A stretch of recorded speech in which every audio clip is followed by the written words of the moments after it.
They spent years in the military stepping up for people in need, and now as veterans, they're doing it again. This morning, the men and women of Team Rubicon are on the ground in Louisiana working to help communities that were ravaged by Hurricane Laura to rebuild and recover. Jeff Byard joins us right now to tell us about what you're seeing there on the grounds there, Jeff, and in terms of the damage, the scope of it. Yeah, good morning.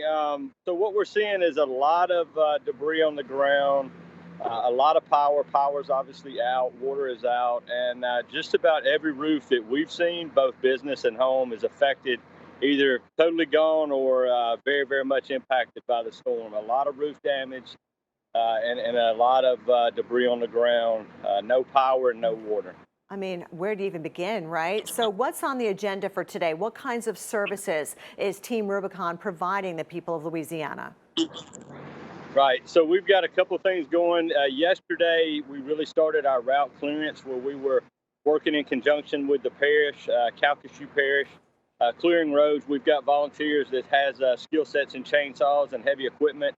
We've packaged that team together. So they're back out clearing roads. We've also got additional volunteers in the area that are scouting what type of services are needed. We know we're going to, like I said, that we know there's roof damage. We know there's going to be tarping missions and others. So as we're doing that, we're also looking for lodging for our volunteers. We think this is going to be a pretty long mission for. We know this is going to be a long recovery, and Team Rubicon is going to be there with our partners till the end. I mean, it's got to be tough working out there in these conditions. It's hot, it's humid, as you mentioned, no power, no running water. So are those just some of the challenges that your team is basically enduring during this cleanup?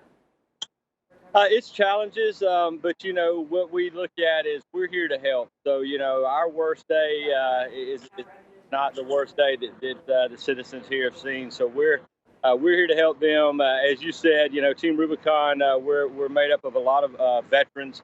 So we've been in hot stick situations before.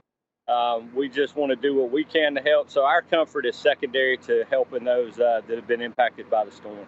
Well, kudos to you and the rest of your team for sure. I know it's got to be tough. How can people who are watching from home help you out? Maybe donate to your organization?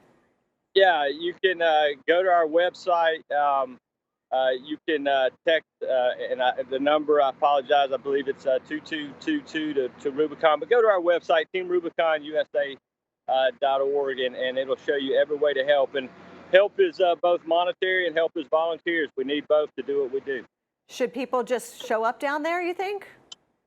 It's not. You got to be coordinated. For example, we were here actually before the storm, so we've coordinated with local governments to make sure that we're doing the right areas and make sure they know what we're doing. So, we encourage you to be coordinated if you do come down. But there's a lot of ways to help other than physically being. All right, Jeff Byard, thank you so much for joining us from Rubicon, and we appreciate all you do and all the volunteers in your association.